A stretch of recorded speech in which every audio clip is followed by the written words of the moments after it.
I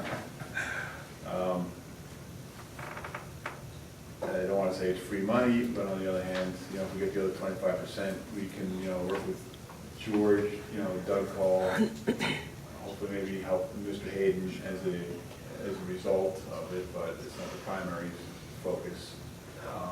Is there any reason to think that we won't get the determination on the other grant within 90 days from the time we sign this? Because it kind of looks like we have some way to get out of this within 90 days if we want to. I can ask the question.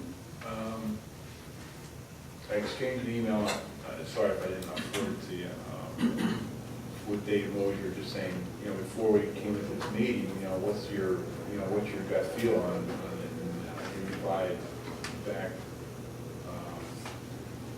everything he's hearing, and Tom Lacko also said the same thing. Of course, nobody's going to go on record and say, yes, it's a done deal. Everything they're hearing is that it's been approved. The governor may be just waiting for an opportunity to make an announcement. But that's their DEC saying it's been approved. They're just waiting now for the final word. And they expected it, you know, any minute, any day. So I think to your question, I think the answer would be yes. I think it would be well within 90 days. Yes, sir. And again, if not, then, you know, we just back out. So it says this agreement shall become null and void 90 calendar days after the date has been executed. If solicitation for bids has not been publicly advertised or a contract has not been awarded, so kind of have a little leeway there to kind of wait and see and start the process, and those who want to sign a contract and then move forward. I mean, it's work that's necessary to be done. It'd just be nice if we could get that other piece, the other grant. To me, say you kind of make or break. We're going to get the other 25%. You know, it's going to be hard for us to go to the citizens and say we need to come up with 50 grand, which would be 25%.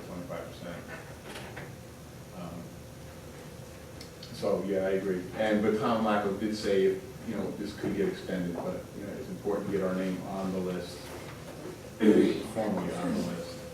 Can you make it back to solar savings? For 20 years, I'm sure. So you're looking for a motion on that now? Well, that's, I mean, I personally, I would suggest we move forward with it. Again, this came out Friday, I guess, last week. He called up and dropped this off. I can set up a meeting with him. We can go through it in some more detail. Again, you know, with the board, we can meet with George, you know, Doug Cole. If you want to, you know, a little more in-depth discussion, however you guys want to move forward, I'm fine with it. Again, I encourage us. I think we should at least sign, let's get a name on the list. Yeah. As long as we're not locked in, I mean, you know, we might go Exactly. forward with it and just go after it and get done. I haven't read it yet. Nothing's jumping out at me as being a Again, it's not the final signature. It's not like we, you know, now we're signed for the closing of your house. You know, at that time, we can just walk away and say, you know what, we're not getting 25%. You know, we, the town, can't afford to spend that additional 25% of this total bill. Well, you know, if you really think about it, sooner or later, something's gonna have to be done to protect that, whether we can get funding or not. So even if we had to pay the 25%, that would be much better than paying the full shot. You know, I mean, even if we had to pay it over the next 10 years or something, I mean, at least we wouldn't be paying that whole amount. Well, I would caution, what I'm saying is caution, because the next item for discussion is the unified communication system. And that might take a huge chunk out of our savings account.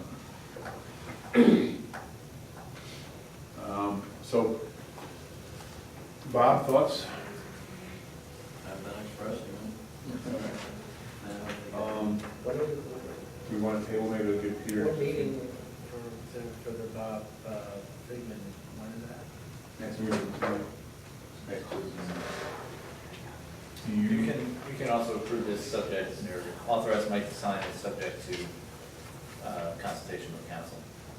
something like that. You should probably at least look through, I mean, Yeah, the yeah. contingent approval, obviously, but Right. You should definitely look through it. Or we could have a short, We have comments Special special meeting. coal or anything like that, we've had all that, and see, just, I think it makes sense just to move forward, get our name on the list, and see what happens. I like, Peter's suggestion, let him take a look at it, but in the meantime, as soon as Peter gives me the okay, because actually Tom Lacker called today, going, how's it going? You sign yet?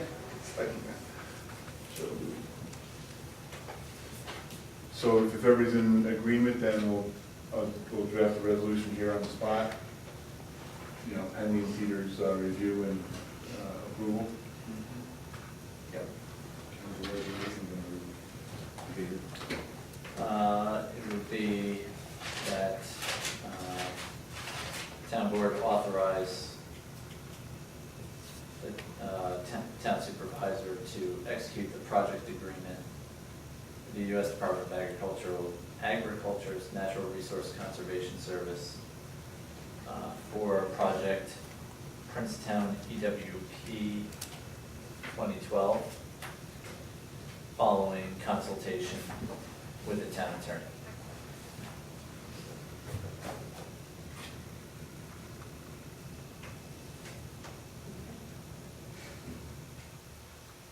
Resolution.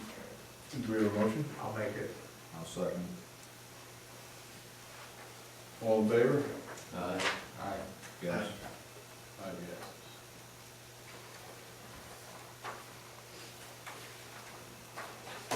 All right. Perfect. Bob Paul zoning requests. So, it's come back up, as it should be. We need to make some kind of a determination in which direction we're gonna go, or make a recommendation for Mr. Bob Paul. So I included in the handouts,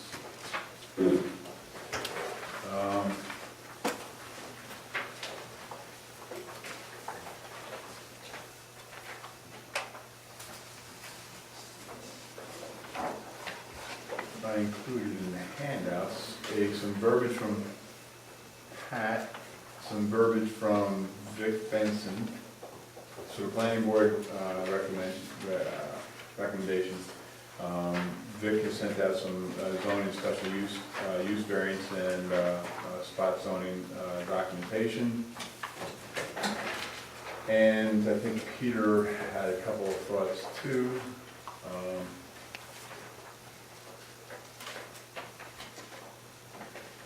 So I guess I'll kick off the discussion, if it's okay with you guys.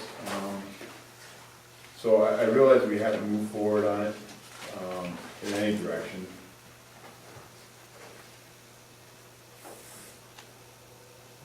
As hopefully everybody understands or knows, again, we're trying to re-engage and we hope to get it done here in the next week or two, the comprehensive plan to go through and push that through, so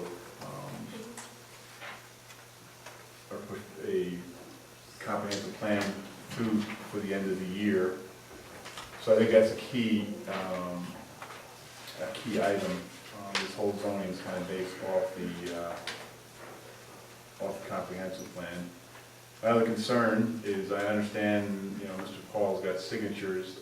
Again, I think he's got 7 or 8, which is nice. I appreciate it, but I'm not sure. That's a large number. I'm not sure it's already in the zone either, but. So Pat drafted up a couple things, and I'd like to touch on them and then touch on some thoughts that Vic had put together. And I'm not sure if Gino's still here. Gino may want to step up and, provide some thoughts. And I did actually go back and I did find, planning board meeting minutes from '97 through 2004. So there's a lot of history on that piece of property, which I think is very key too. Again, I'm not trying to, I just think it's very important we include the history, then understand the history of what was going on there as part of our deliberations, if we need to go through the book. This came out of the assessor's office, so I'm gonna put it back tomorrow, but I encourage you guys, even if we don't make a decision tonight, or a recommendation, that if you do have questions about the history of the property, this is pretty good. It goes back to 99, well, actually 97 according to the cover, but, and there's a lot of history back from a family or a person named Martino owned the property through the sale, through some zoning, special use, everything's in the book. So again, there's a lot of history there that, in my mind, needs to be considered.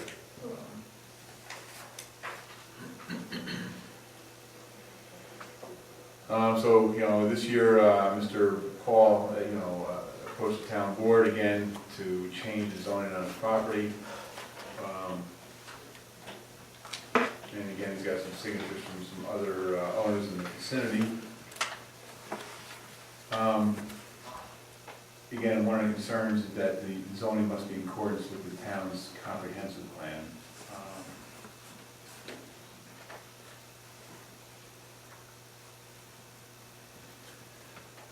It does not preclude any future zoning amendments that respond to changed conditions in the community.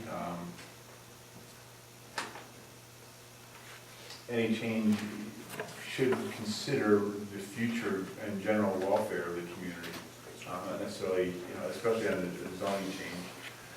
Not simply Mr. Paul or that the additional property owners that signed on. Although I do need to note, at least for myself, that I have not heard from any of the other property owners saying, hey, besides their signature, I haven't come in and asked them, or heard them come in and ask for the zoning change.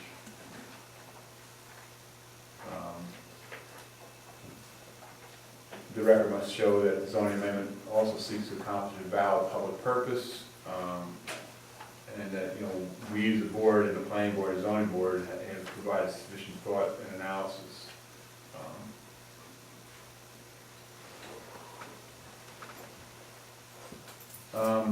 So I guess just my thoughts again here is that, there's a lot of history here, so I want to make sure that everybody understands the history, and not necessarily the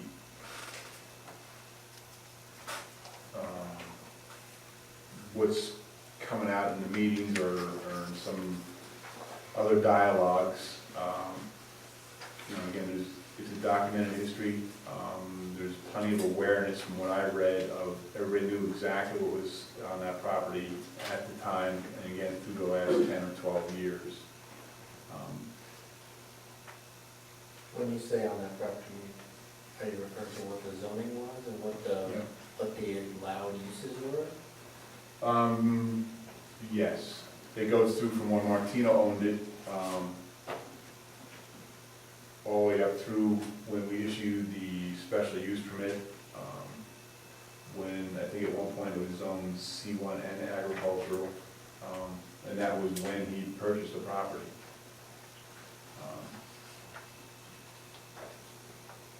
So again, I'm not trying to say we're going to deny it or anything. I'm just saying it just needs to be considered in tonight's discussion at a minimum.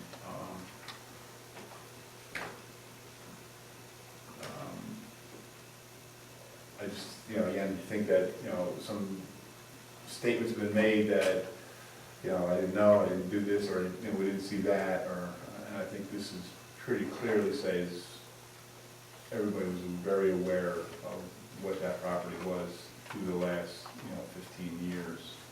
It might be helpful if we get copies of the document, the pages you flagged, and circulate those to the town board so they all have it, rather than just have it back. Okay, I agree with that.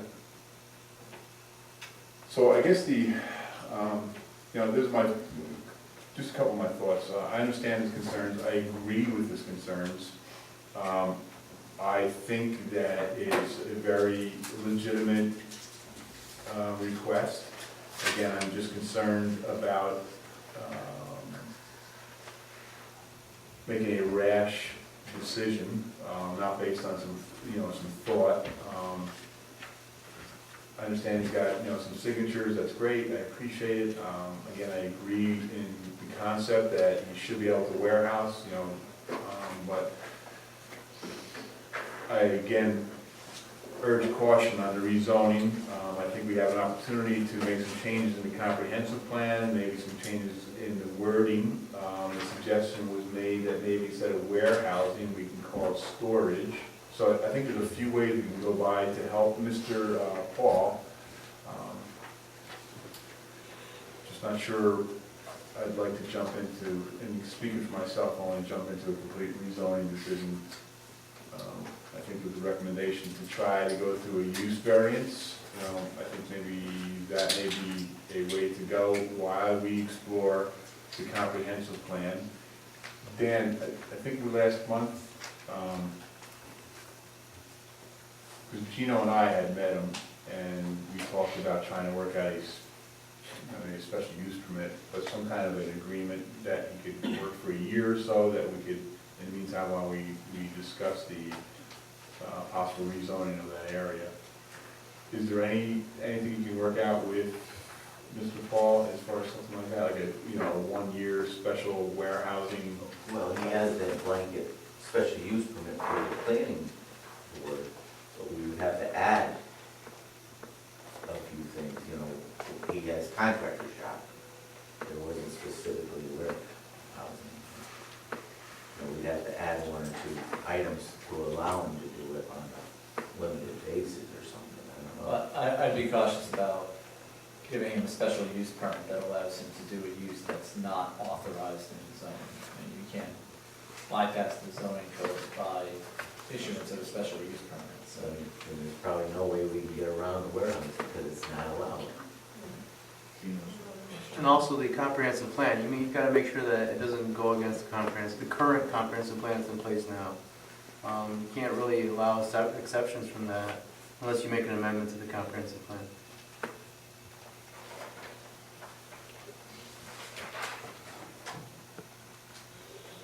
Thoughts? Well, I've had a number of thoughts. I think as far as changing, from C1 to C2, I think we ought to be careful because whatever we do there, we could be setting precedent. So anybody else that wants to change, they can look back and say, oh, you did it down on Pangburn. So I think we have to look at it from that point. I was concerned, not that I'm opposed to in warehousing, but I think that as a town, we should be concerned on putting some strict limitations like, we wouldn't want chemicals or fuel or things of that nature stored there. So I think we would want to limit to what type of warehousing and what things could be warehoused. And again, that all has to be within the comprehensive plan. So those are some of my thoughts, but it is something we need to be careful with. Just for the setting of precedents.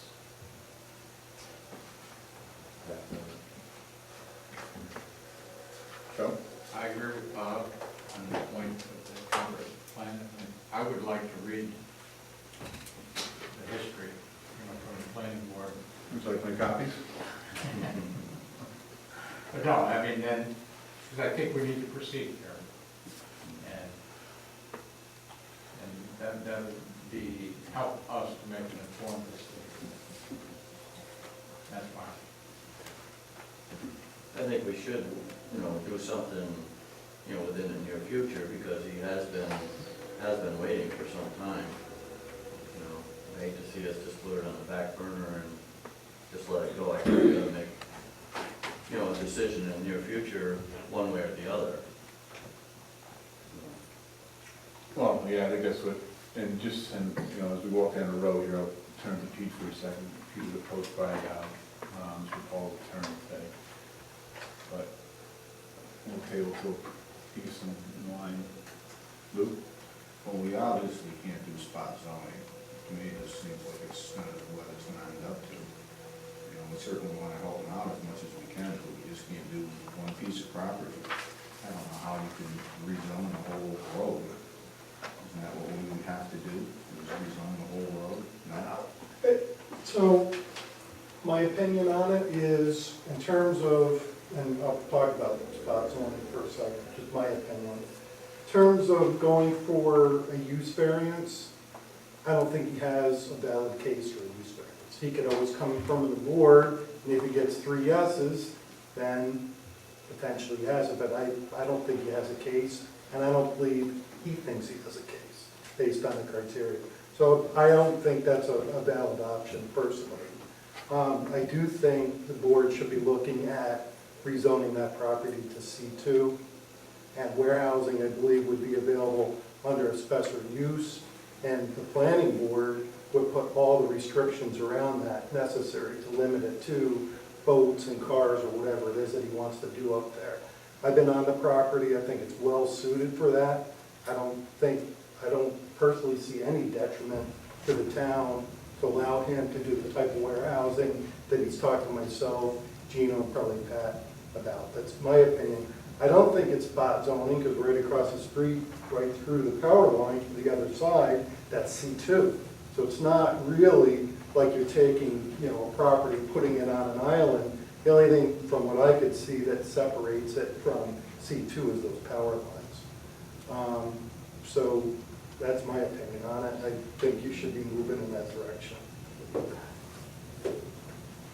I would have to disagree with Victor, because everything that I read on the Department of State's website regarding zoning change in the comprehensive plan is that if you change the zone, in order for it not to be considered spot zoning, it has to convey a public benefit. There has to be a reason for changing it other than the individual landowner's reason for doing it for his benefit. And you can agree or disagree, but that's everything that I read today. It was quite clear, they said it over and over again, that the community had to benefit from the zoning change. So, Unless, and if it didn't, it was considered spot zoning. yeah, so I go back to the concept that he owns that property. Any zoning that's done around that property is a taking of land from him. And I think the town should be working, in my opinion, towards allowing him to capitalize on that property without a detriment to the town. And I don't think storing boats, cars, light warehousing, and that location is a bad thing. In fact, I think it's a perfect location to do it. And I think it does provide benefit to anyone that has things that they want to store. I mean, he is providing a service to, the town, obviously for a fee. So that's my opinion. I don't think anybody would disagree with you on that point. I think the Okay. question is, how do we do it procedurally so that we're not violating any spot zoning requirements or? Well, so there's, in that piece that I put together on the second page, it spells out what the board has to consider when changing from a C1 to a C2. And I talked to Gino earlier today, and I think it was, I don't want to speak for Gino, but his opinion and probably mine, that he's met some of the notification criteria. I personally think it's a mistake to let it go to the point that he's out getting signatures and, wanting to bring half of Route 7 on board. I'm completely against that. I'm far more supportive of allowing him to have a C2. He's the one that wants it. He seems to have the ideal property for what he wants to do. But to let this thing get bigger and let more people get in and make it larger, I think is not something that makes sense to me. Vic, can you give a little bit of, additional detail on the criteria for a use variance that leads you to the comment or opinion you just gave that you don't think he's got? He's got to provide confident financial data that shows, and this is kind of an extreme way to show it, that his property is rendered fairly useless under all the approved uses for a C1, and there's a long list. In other words, he's not even claiming today that he doesn't make any money, he just wants to make more money. So in my opinion, that alone precludes a use variance request. He's got to show that he's losing money, that there's something very unique about that property for every possible approved use under a C1, that he just can't make it. And it's not that he's not a good businessman, it's just there's something wrong with the property. And that doesn't even include selling the property to someone else that might be able to turn a profit on it. He's not complaining, I've never heard him say that he's not making money on that property. He just wants to do more with it. Thank you. So, he doesn't believe he could, through our conversations, he doesn't believe he could make that case to the board. So you're thinking just his piece of property or all the properties? For C2, isn't it one big property? Well, in the past, he's come out and said he just wants his piece of property. Now, Oh, in terms of the C2?